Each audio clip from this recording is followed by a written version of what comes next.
Halo Ngominers, apa kabar? Kembali kita berjumpa di Ngomin. Kali ini kita akan bahas preview pertandingan perdana Inter Milan versus Monterrey besok jam 9 WITA. Ingat jam 9 WITA. Dan ketika aku ngomong jam 9 itu artinya jam 9 pagi. Jangan dikira jam 9 malam ya. Jam 9 pagi WITA. Alright.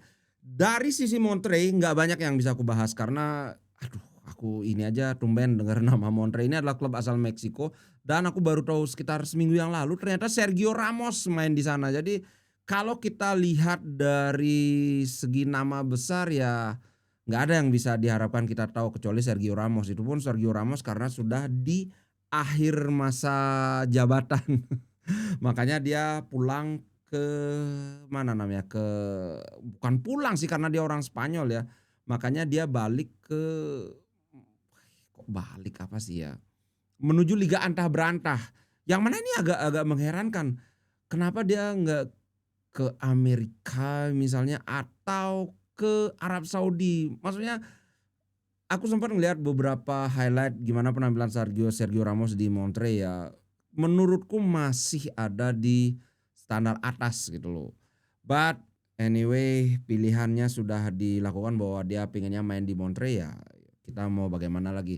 Nah, ada dua artikel yang menarik yang membahas tentang Inter Milan. Nah, yang pertama itu adalah bagaimana Inter Milan bisa berubah formasi dari 3-5-2. Tapi berubah jadi apa itu enggak jelas. Ini menurut Corriere della Sera.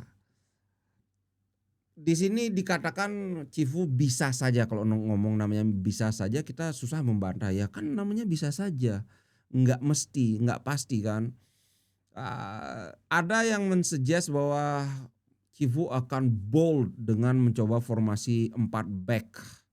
Di mana Di Marco di kiri, atau karena Di Marco beberapa kayak sebulanan terakhir itu performanya nggak bagus, terutama pada saat lawan PSG dan juga pada saat lawan Barcelona di leg pertama dia mainnya jelek kan. Tapi di sisi lain ada yang maksudnya kalau Di Marco kayak gitu mainnya ya mungkin Inzaghi, Cifu akan memakai Augusto sebagai starter. Tapi kalau Inter masih menggunakan formasi 3 back, ini kemungkinan besar masih akan Di Marco yang dipakai sebagai starter.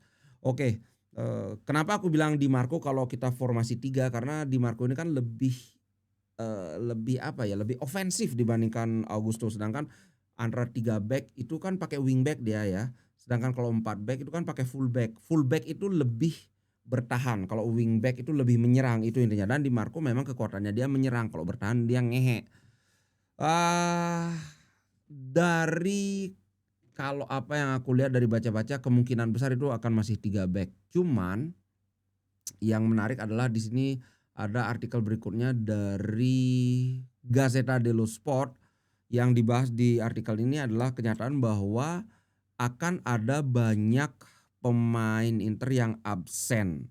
Yang pertama itu Jan Bisek cedera, kalau kawan-kawan ingat di final lawan PSG baru masuk berapa menit itu sudah cedera. Kemudian Hakan Çalhanoğlu ada cedera di kalau nggak salah di paha. Kemudian Zielinski juga ada cedera paha, gila Zielinski udah jarang main. Kemudian siapa lagi yang aku ingat itu adalah Fratesi. Yang lucunya Fratesi itu bukan cedera tapi kelelahan, gila. Main udah jarang. Pada saat lawan PSG dia nggak main loh. Jadi dia lelahnya itu dari mana? Itu Fratesi. Kemudian yang kelima siapa ya? Oh ya, Pio Esposito. Tapi Pio Esposito itu sudah dari pertandingan terakhir di Serie B dia memang ada cedera dan masih perlu waktu untuk pemulihan. Di pertandingan nanti hampir pasti dia nggak akan main, tapi di pertandingan kedua ada kemungkinan dia akan bermain. Jadi kalau kawan-kawan ingin melihat Pio Esposito kayak gimana mainnya, harus bersabar ya. Oke, itu dari Gazzetta dello Sport. Ini ada yang menarik, perakiraan pemain ini, Jeng Jeng. Nah, di sini itu menariknya adalah 3-5-2 tetap, tapi yang menjadi defensive midfielder adalah Barella. Kalau kawan-kawan lihat ini Barella, Sukic, Mkhitaryan. Di kiri Carlos Augusto, Luis Enrique di kanan. Nah ini Sebastiano Esposito berduet dengan Lautaro. Oke, ini hanya perakiraan. Yang aku lihat adalah Sebastiano kayaknya nggak akan jadi starter. Sejauh yang aku tahu Thuram nggak ada masalah, dia nggak ada cedera, jadi kayaknya nggak ada alasan bagi Cifu untuk tidak memainkan Thuram berduet dengan Lautaro. Kalau Lautaro pastilah karena dia kan kapten kan. Kemudian yang kedua adalah Sukic. Dikabarkan memang aku membaca dari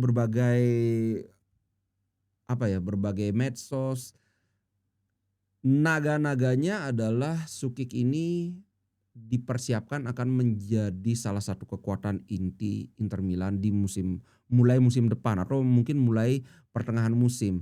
Jadi sedang dicoba Sukic ini apakah dia cocoknya main sebagai Mersala atau sebagai gelandang bertahan. Nah, ada kemungkinan di sini Sukic di tengah, Barella yang di kanan, bukan Barella di tengah.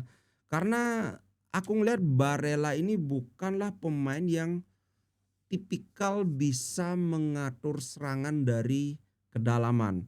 Justru kalau aku ngelihat dari permainannya ini Sukic yang masih mampu, atau bahkan kalau kawan-kawan ingat kemarin aku bahas soal Rovella bisa banget. Tapi kalau Barella ya dia bisa aja main di pos gelandang tengah, gelandang bertahan. Tapi aku ngelihat ini nggak maksimal. So kalau itu formasi yang misalnya 3-5-2, feelingku itu Sukic yang akan di tengah. Kemudian poin berikutnya yang cukup menarik adalah Luis Enrique. Ada kabar bahwa Luis Enrique ini kemungkinan dia akan mengalami kelelahan. Lagi pula, maksudku gini, kayaknya bukan Luis Enrique yang akan main. Kemungkinan itu kalau nggak Dumfries itu Darmian. Kenapa? Feelingku Sukic yang akan main. Kalau Sukic yang main, ini kan berarti pemain baru. Kalau memainkan Sukic dan Henrique bersamaan, ini dua-duanya pemain baru. Kalau Sebastiano nggak mungkin, hampir nggak mungkin. Ini menurutku akan sangat riskan. Kayak nggak what's the point gitu loh. Kecuali kalau sudah misalnya babak pertama udah 2-0 atau 3-0 kalau, jangan juga meremehkan Monterrey, kita nggak tahu. Ini kayak kuda liar banget kan. Kalau sudah skor udah bagus, bisa lah kita nggak perlu ngejar skor kayak siapa itu 10-0, siapa yang menang 10-0 ya? Ya itulah pokoknya ada, aku cuma lupa banget. Kita nggak perlu ngejar skor gila-gilaan. Justru kita perlu untuk mengintegrasikan pemain baru di sistem ini. Mereka akan cocok atau enggak. Itu menurutku. Pavard jelas. Kalau kawan-kawan aku nggak ngelihat di sini karena Bisek itu masih cedera, ya antara Pavard atau Darmian. Tapi kalau Pavard dia kalau Pavard dia fit, bagiku nggak ada alasan untuk tidak memainkan Pavard. Di sini De Vrij atau Acerbi yang manapun nggak masalah. Kemudian Bastoni jelas. Bagiku nggak ada alasan untuk tidak memainkan Bastoni. Back terkuat Inter saat ini, bahkan mungkin back terkuat Italia saat ini. So maksudku begini ya. Di artikel sebelumnya kan dikatakan bahwa Inter bisa saja merubah formasinya, tapi sejak Cifu ditunjuk menjadi pelatih Inter itu kan cuma ada waktu kurang dari 2 minggu. Jadi dalam waktu 2 minggu merombak formasi bagiku itu nggak bijak gitu. Kecuali kalau pertandingan persahabatan ya masih bisa kalau pertandingan persahabatan. Tapi ini kan bukan pertandingan persahabatan, ini adalah pertandingan resmi. Sangat tidak bijak untuk untuk merubah formasi. So kemungkinan itu akan tetap 3-5-2 ataupun kalau tidak 3-5-2 itu mungkin 3-4-2-1.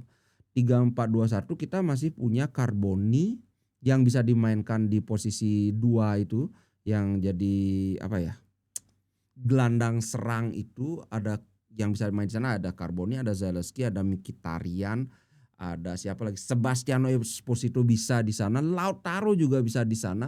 Bahkan Thuram pun mestinya bisa, walaupun Thuram itu kan dia antara penyerang tengah atau penyerang sayap. Agak sulit tapi masih bisa. Sehingga daripada mengubah formasi ke misalnya ke 4-4-2 atau 4-2-3-1, paling bisanya ke 3-4-2-1 atau ke 3-4-3. Tapi kayaknya sih masih tetap 3-5-2. Kalau dia Cifu ingin merubah apa, masih lebih masuk akal itu sampai Club World Cup ini berakhir, kan itu ya 13 Juli atau apa gitu, pokoknya pertengahan Juli itu berakhir. Dari pertengahan Juli itu kan baru September kalau nggak salah, bukan, Agustus akhir baru mulai musim berjalan kan. Kan sudah ada cukup waktu untuk menerangkan pada anak-anak Inter, gini loh, mainnya kayak gini, kamu bergeraknya ke sini bla bla bla, ya kayak gitulah. Itu kalau menurutku sebagai akhir kata aku harap sih Inter menang. Betapa malunya kita habis dibantai PSG. PSG kemudian pertandingan perdana membantai Atletico Madrid. Kita itu kan sebelumnya ingat 2 musim lalu kita kalah lawan Atletico Madrid walaupun kalahnya penalti kan. Terus kita kalah lawan Monterrey, klub Meksiko. Wih, betapa malunya, Pak. Pokoknya yang penting menang aja, ndak usah lah ngomong, kita harus ngebantai, aduh ndak usah terlalu ini, ndak usah terlalu apa ya, terlalu jumawa gitu, yang penting menang aja dulu. Oke, itu menurutku tentang pertandingan besok. Sampai jumpa di konten berikutnya, aku akan bikin konten yang khusus membahas update transfer Inter Milan karena ada beberapa update yang sangat menarik, aku pisahin aja dulu, oke. Ciao guys, sampai jumpa di konten berikutnya. Ciao ciao.